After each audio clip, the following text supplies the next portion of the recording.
बहुत बहुत स्वागत है आप सभी का। सुप्रभात, नमस्कार। मैं हूं प्रीति सिंह। आप देख रहे हैं सुबह 9 बजे। शुरुआत मुख्य समाचारों के साथ। आर्थिक रूप से कमजोर लोगों को 10% आरक्षण देने से जुड़ा 124वां संविधान संशोधन विधेयक पारित करने के बाद राज्यसभा की कार्यवाही अनिश्चितकाल के लिए स्थगित। सामाजिक सामंजस्य की दिशा में अहम कदम बताते हुए उपराष्ट्रपति ने दोनों सदनों को दी बधाई। प्रधानमंत्री नरेंद्र मोदी ने बताया सामाजिक न्याय की जीत।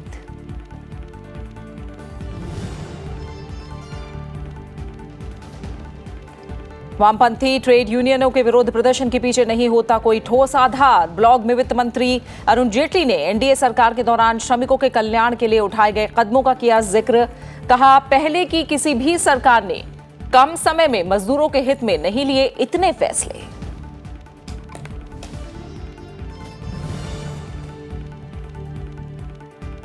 जीएसटी काउंसिल की 32वीं बैठक आज। रियल एस्टेट सेक्टर को मिल सकती है बड़ी राहत। छोटे कारोबारियों और एमएसएमई सेक्टर के साथ सेवा क्षेत्र के लिए भी बेहतर ऐलान की उम्मीद।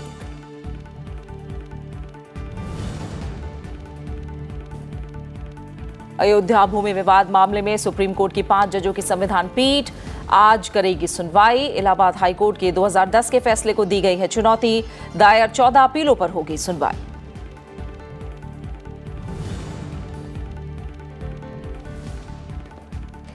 पुणे में चल रहे खेलो इंडिया यूथ गेम्स में दिल्ली 5 स्वर्ण के साथ सबसे आगे। 4 स्वर्ण के साथ महाराष्ट्र दूसरे और 2 स्वर्ण के साथ हरियाणा तीसरे स्थान पर। 18 प्रतियोगिताओं में 10,000 खिलाड़ी ले रहे हैं हिस्सा।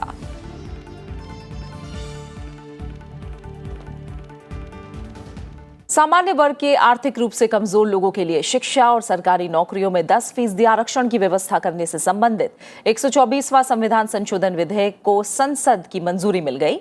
बुधवार को राज्यसभा ने इस विधेयक को पारित करके एक इतिहास रचा। राज्यसभा में इस बिल के पक्ष में 165 और विरोध में 7 मत पड़े। संशोधन से जुड़े सभी प्रस्ताव खारिज हो गए। बिल में संविधान के अनुच्छेद 15 और 16 में संशोधन का प्रावधान है। इसके तहत संविधान के अनुच्छेद 16 में एक खंड जोड़ा जाएगा जिसके मुताबिक राज्य सरकार और केंद्र सरकार 10% आरक्षण दे सकते हैं। प्रस्तावित 10% आरक्षण मौजूदा 50% की सीमा से अलग होगा।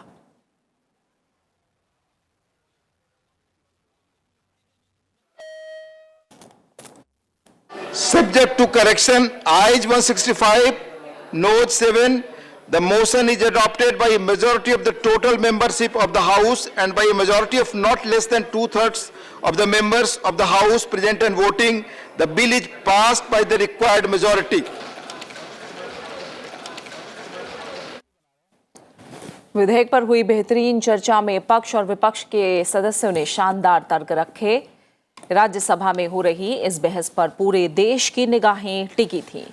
चर्चा का जवाब देते हुए केंद्रीय सामाजिक न्याय और अधिकारिता मंत्री थावरचंद गहलोत ने कहा कि अगर इस फैसले के खिलाफ कोई सुप्रीम कोर्ट भी जाता है तो ये निर्णय निरस्त नहीं हो पाएगा।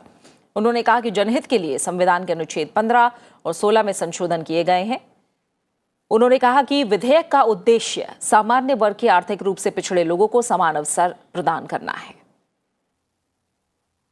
10% आरक्षण देने की व्यवस्था की जाएगी। इसका मतलब 15-4-5 होने के बाद भी इस प्रकार का कानून बनाने से नहीं रोका जा सकेगा। ये एक प्रावधान इसमें किया है। इसी प्रकार से 16, 4 और 5 में जो प्रावधान है वो होते हुए भी 16(6) इसमें स्थापित किया जा रहा है, जो इस बात का अधिकार देने के लिए पर्याप्त होगा कि ऐसे सामान्य वर्ग के लोगों को भी 10% नौकरियों में आरक्षण देने का प्रावधान होगा। और ये जब प्रावधान हो जाएगा तो सुप्रीम कोर्ट में भी कोई जाएगा तो मेरा अपना विश्वास है कि संवैधानिक प्रावधान होने के कारण माननीय उच्चतम न्यायालय भी इस निर्णय को ही मानेंगे। इस प्रकार का मेरा विश्वास है। और ये मान के चलिए कि हमने दिखाने के लिए कहते कुछ और करते कुछ ऐसा नहीं किया है। वास्तव में हम ये चाहते हैं, इसलिए ही ये संविधान में संशोधन किया। इससे पहले चर्चा शुरू करते हुए बीजेपी सांसद प्रभात झा ने विधेयक लाने के लिए प्रधानमंत्री नरेंद्र मोदी के प्रति आभार जताया। कांग्रेस के आनंद शर्मा ने कहा कि उनकी पार्टी विधेयक का समर्थन करती है, लेकिन सवाल ये है कि आखिर इसे इस समय क्यों लाया गया है। समाजवादी पार्टी के रामगोपाल यादव ने विधेयक का समर्थन करते हुए अन्य पिछड़ा वर्गों के लिए आरक्षण का कोटा बढ़ाने की मांग की। तृणमूल कांग्रेस, शिवसेना और बीजेडी ने भी विधेयक का समर्थन किया। वाम दलों ने विधेयक को प्रवर समिति में भेजे जाने की मांग की। चर्चा में विभिन्न दलों के सांसदों ने भी अपने विचार रखे। जब हम कॉलेज में पढ़ते थे और उस समय एक सवाल हुआ करता था कि भाई कब आएगा आरक्षण, हम लोगों का क्या होगा, सामान्य वर्ग के गरीब लोग अक्सर ये चर्चा करते थे, लेकिन वो सपना उस किसी सरकार ने पूरा नहीं किया। मैं बधाई देना चाहता हूं उस गरीब चाय बेचने वाले परिवार से आने वाले नरेंद्र मोदी को, जो विकास की परिधि से बाहर रह गए, उनको उसमें जोड़ना, उस प्रक्रिया में जोड़ना, उसका लाभ देना, ये देश का धर्म है, कर्तव्य है, हर सरकार का, हर भारतीय का। तो अगर हम उस दृष्टिकोण से भी इसको देखते हैं तो यह जरूरी हो जाता है कि हम इस विषय पे विस्तार से देश में चर्चा करें, सदन को भी मौका देते, हर सदस्य को यह अवसर देते कि वो लोगों से बातचीत करे, समाज के उन वर्गों से बातचीत करे जिनको ये एक नया सपना मिलेगा कि क्या चाहते हैं, क्या शर्तें होनी चाहिए, क्या ये सही है या नहीं है, या इसमें कोई और भी सुधार लाया जा सकता है। इससे वो लाभ नहीं होगा जो लोगों को आप बता रहे हैं कि लाभ पहुंचाने के लिए और गरीबों के लिए ये सब कर रहे हैं। उन गरीबों की दिक्कत ये आएगी कि उनके लड़के जब बहुत मेरिट हाई होगी, उनका कट ऑफ इतना ऊंचा होगा जो जनरल कैटेगरी के लोगों से ऊपर होगा। आज मैं आपके माध्यम से सरकार से मांग करता हूं कि इस देश के ओबीसीज को 54% आरक्षण दिया जाए उनकी आबादी के हिसाब से। This 10% is without data, without quantifiable data. It is in violation of basic structure of the Constitution. Our Parliament lacks legislative competency because it never gives the power to the Parliament to enact law. The Supreme Court will ask them, give us some evidence to survey how much survey you did. Tell us about the distribution of jobs in the last 10 years in the general category. Do you have any numbers to prove this? Because if you start looking at those numbers, it may prove that this number is already 25%. सारे लोग बता रहे थे, what is the job opportunities? You have promised 2 crore job per annum. Not even 2 lakh job you have been able to provide to this country, the unemployed young people of this country. तो आप 10% reserve करोगे for the 98% of the people who are outside the purview of the present reservation system. How you are going to provide them job? अभी जो संविधान में जो संशोधन आया उसने आपने ठीक किया है कि एजुकेशनल इंस्टीट्यूशंस में आपने प्राइवेट इंस्टीट्यूशन को भी रखा है। तो मैं चाहूंगा कि जो सरकारी नौकरियों में है उसमें भी आप प्राइवेट इंस्टीट्यूशंस को लाएं, जो निजी क्षेत्र है उसमें भी आरक्षण का लाभ ये हमारे जो 59.5 अब रिजर्वेशन होगा उन सब लोगों को मिले। 90.65% of the population of Telangana belongs to BC, SC, ST minorities. Only 9.5% belongs to the upper caste. Now we are going to give 10% reservations for the upper caste. We request we should have a liberty to even give the reservations for the other communities as per their population, sir. We are supporting the principle of this bill, but this will not serve the purpose. And the government may know, government will surely know, this will not survive in a judicial scrutiny. They are not concerned of that. ऐसी व्यवस्थाएं, ऐसी बातें वही लोग करते हैं जिनको समझ नहीं है। सर, ये इनकम जनरेशन प्रोग्राम नहीं है, ये मनरेगा की तरह पॉवर्टी एलिवेशन प्रोग्राम नहीं है। हमने आरक्षण को मनरेगा की श्रेणी में ला दिया, ऐसा नहीं होता। आरक्षण प्रतिनिधित्व का मामला है सर, कॉन्स्टिट्यूशनल अनटेनेबिलिटी। एंड लीगल इंटेनेबिलिटी, दोनों के आधार पर इसको खारिज किया जाए। Be it a public sector, be it a government sector, everywhere.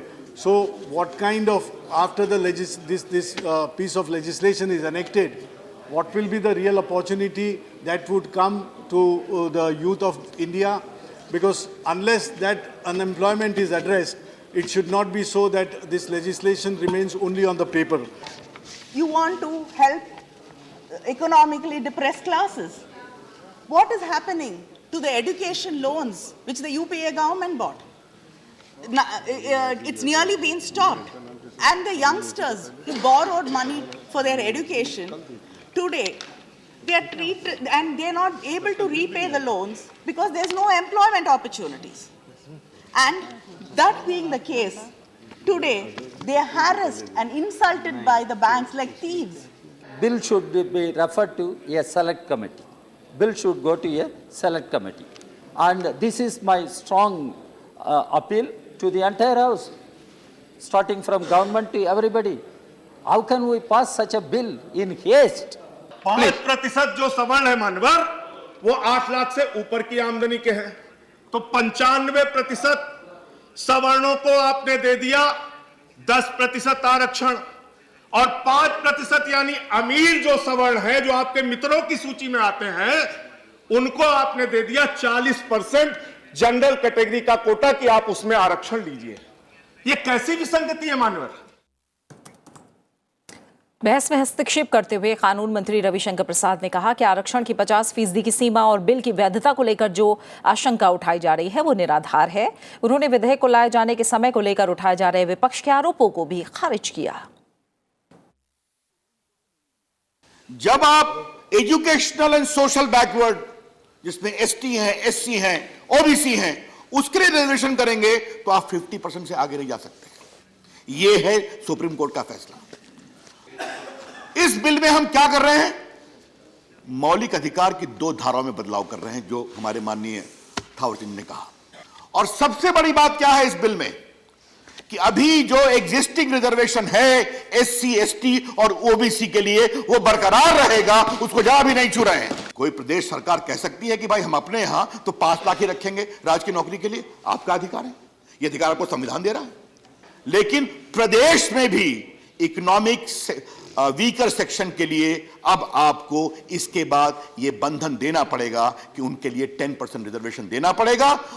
इसमें जो चेयरमैन थे मेजर जनरल सुनो, उन्होंने साफ लिखा है बाकी मेंबर्स के साथ कि हम लोग देश भर में गए, हर राज्य सरकार से बात किया, पूरे गैर आरक्षित वर्गों के इकोनॉमिक स्थिति का विचार किया, नेशनल सैंपल सर्वे डाटा का विचार किया, और सब कुछ विचार करने के बाद हम ये आए हैं। ये रिपोर्ट 22 जुलाई 2010 को सबमिट की गई यूपीए सरकार के मंत्री को, सरकार के विचार के लिए। किसने रोका था आपको? आप 10 में 1 साल पहले दोबारा जीत के आए थे।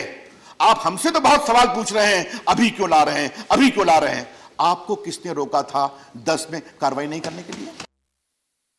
सामान्य वर्ग के गरीबों को 10% आरक्षण देने से संबंधित 124वां संविधान संशोधन विधेयक पारित होने पर उपराष्ट्रपति एम वेंकैया नायडू ने दोनों सदनों को बधाई दी है। ट्वीट संदेश में उपराष्ट्रपति एम वेंकैया नायडू ने कहा कि ये लंबे समय से महसूस की जा रही जरूरत को पूरा करता है।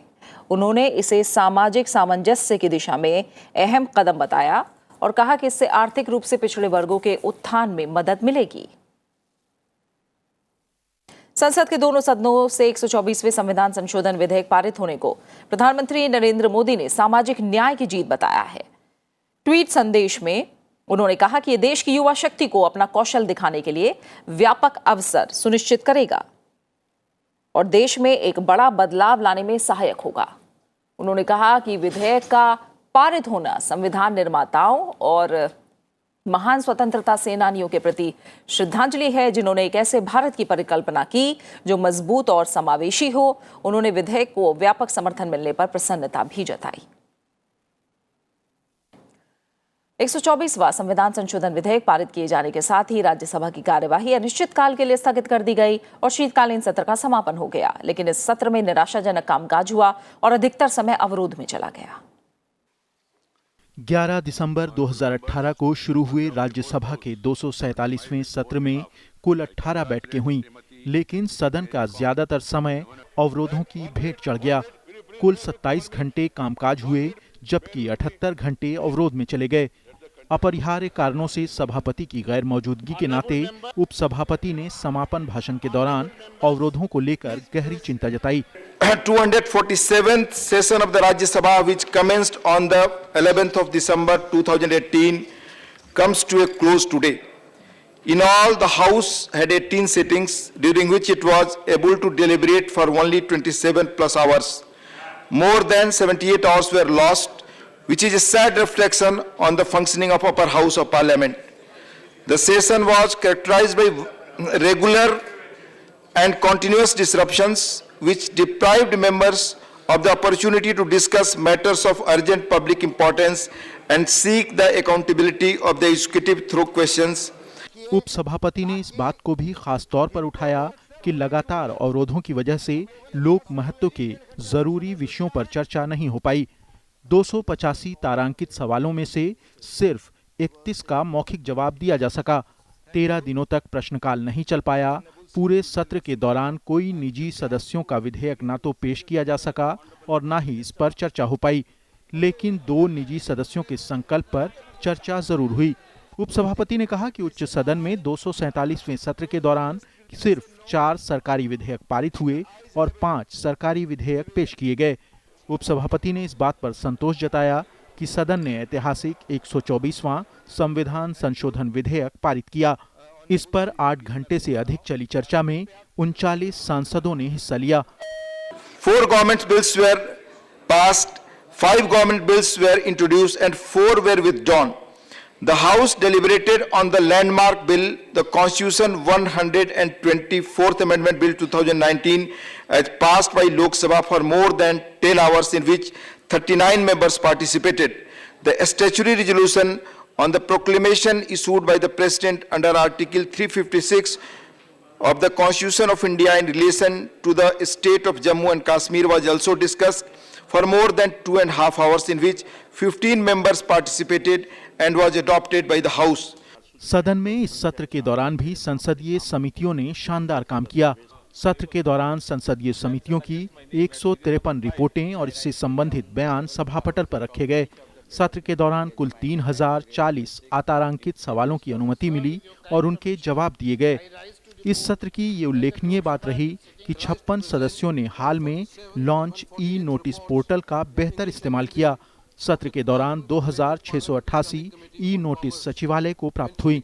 इनमें से 2460 प्रश्नों से संबंधित थीं।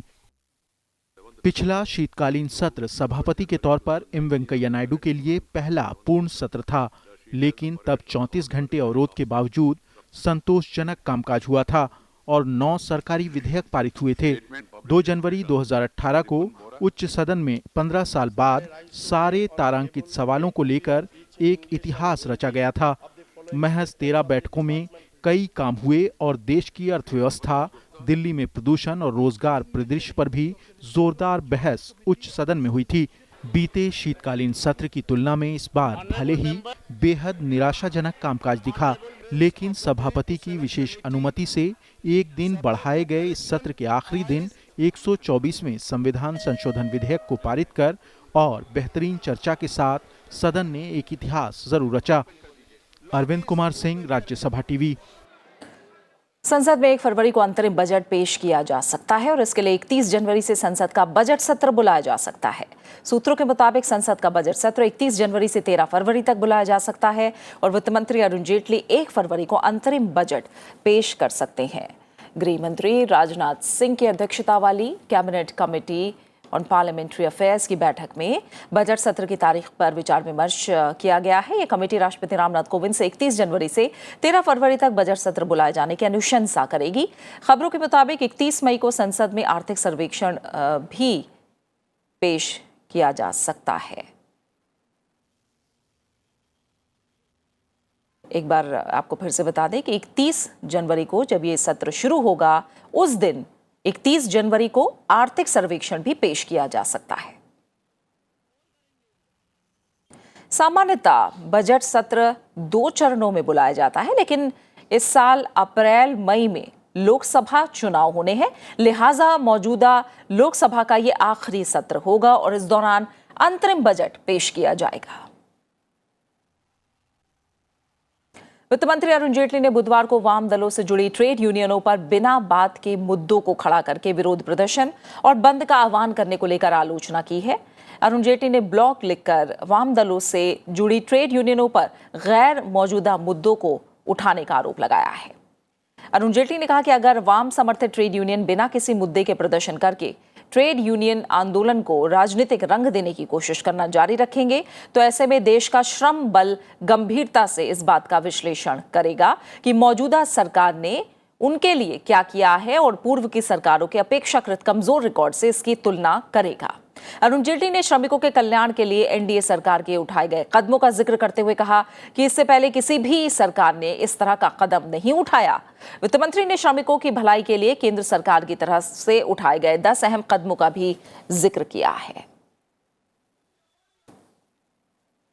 केंद्रीय वित्त मंत्री अरुण जेटली की अध्यक्षता में जीएसटी परिषद की 32वीं बैठक आज दिल्ली में होगी। बैठक में मुख्य रूप से छोटे और मध्यम उद्यमों के लिए छूट की सीमा को बढ़ाने पर ध्यान दिया जाएगा।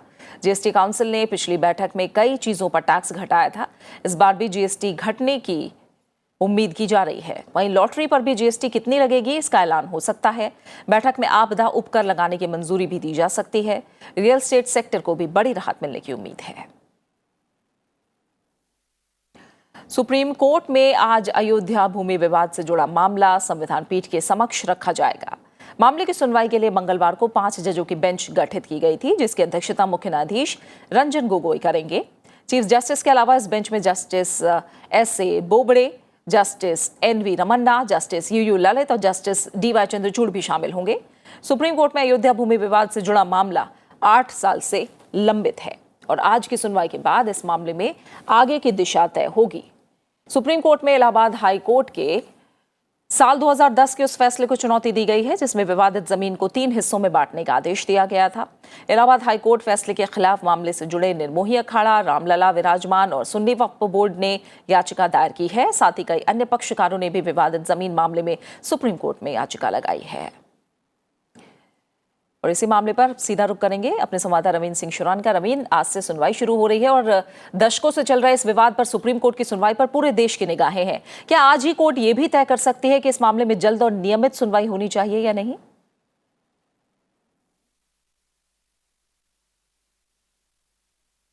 जी देखिए प्रीति, 2010 में जब ये मामला इलाहाबाद हाई कोर्ट से निपटारे के बाद सुप्रीम कोर्ट में आया था, उसके बाद हम लोग कह सकते हैं कि जो टाइटल सूट है उस डिस्प्यूट के समाधान के लिए सुप्रीम कोर्ट आज से सुनवाई कर रहा है। जो ये संविधान पीठ 5 जजों की बैठी है, ये आज इस बात पर सुनवाई करेगी कि जो इलाहाबाद हाई कोर्ट का फैसला था, जो 2 को 2.77 एकड़ भूमि का जो बंटवारा हुआ था, वो ठीक है या उसमें और किसी तरह के परिवर्तन की जरूरत है। उसमें सबसे पहले जो अहम बात है वो सुप्रीम कोर्ट इस दिशा में कदम उठाएगा कि इस मामले की सुनवाई रोज की जाए। जिस तरह के कुछ पक्षकारों की इस बात पर लगातार दलील रही है कि इसके रोज सुनवाई की जानी चाहिए, या फिर जिस तरीके से बाकी मामलों की सुनवाई होती है वैसे इसकी सुनवाई हो।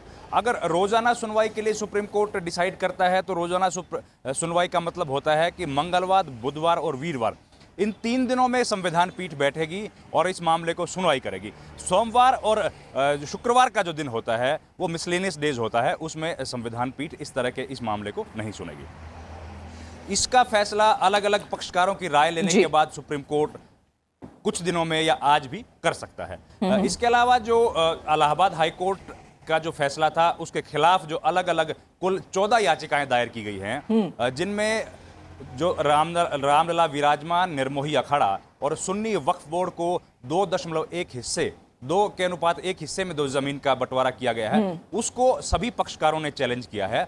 और उसी के सुनवाई के दौरान पिछली बार जब एक 5 जजों की खंडपीठ 5 जजों की संविधान पीठ बैठी थी, जिसने इस बात का स्पष्ट आदेश दिया था इस्माइल फारूकी जजमेंट के आलोक में कि जो मस्जिद है वो मुसलमानों के लिए इबादत का केवल एकमात्र जगह नहीं है और इबादत कहीं भी की जा सकती है। ये सुप्रीम कोर्ट ने इसी केस की सुनवाई के दौरान इसी से उपजे एक अन्य मामले के निपटारे को करते हुए कहा था। तो अब जो है टाइटल डिस्प्यूट है उसका निपटारा किया जाएगा। हाँ। और टाइटल डिस्प्यूट के निपटारे के लिए संविधान पीठ के जो आज है उसके पक्षकार जो है सुप्रीम कोर्ट में, अभी देखिए 9:30 से भी कम का समय हुआ है, लेकिन 9 बजे से ही पक्षकार जो है वो यहाँ पर आना शुरू हो गए हैं। और जिस तरह से उम्मीद की जा रही है कि पूरे देश की निगाहें इस पर हैं, तो 10:30 बजे जो है सुनवाई शुरू होगी। अब से केवल बिल्कुल 1 घंटे मामला के बाद। संविधान पीठ के जी, समक्ष आएगा, रखा जाएगा और फिर आगे की दिशा इस मामले को लेकर तय होगी। बहुत बहुत शुक्रिया फिलहाल आपका रवीन, जुड़ने के लिए और इस जानकारी को हम तक पहुंचाने के लिए। आइए खबरों में आगे बढ़ते हैं। प्रधानमंत्री नरेंद्र मोदी ने कल उत्तर प्रदेश के आगरा में गंगा जल परियोजना समेत कई अन्य विकास परियोजनाओं की शुरुआत की। 2,880 करोड़ रुपए के गंगा जल कार्यक्रम से आगरा शहर को बेहतर जल सप्लाई मिलेगी, जिससे आगरा के निवासियों और पर्यटकों को फायदा मिलेगा। प्रधानमंत्री ने आगरा स्मार्ट सिटी के लिए इंटीग्रेटेड कमांड और कंट्रोल सेंटर समेत कई योजनाओं का भी शिलान्यास किया। विपक्ष के आरोपों का जवाब देते हुए प्रधानमंत्री ने कहा कि जीएसटी कोई अलग से लगाया गया टैक्स नहीं है, बल्कि पहले लोगों को वस्तुओं या सेवाओं पर जो अलग अलग टैक्स चुकाने पड़ते थे, सरकार ने उन्हें समेट कर कम कर दिया है। राजस्थान में कांग्रेस सरकार की गठन के बाद पार्टी अध्यक्ष राहुल गांधी कल पहली बार प्रदेश दौरे पर पहुंचे और लोकसभा चुनाव को ध्यान में रखते हुए एक बार फिर किसानों की कर्ज माफी के मुद्दे पर बात की। उन्होंने कहा कि कर्ज माफी किसानों की समस्या का स्थायी समाधान नहीं है, इसके लिए नए सिरे से सोचना होगा। हालांकि उन्होंने एक बार फिर लोकसभा चुनाव के लिए किसानों की कर्ज माफी को ही कांग्रेस के लिए बड़ा एजेंडा करार दिया।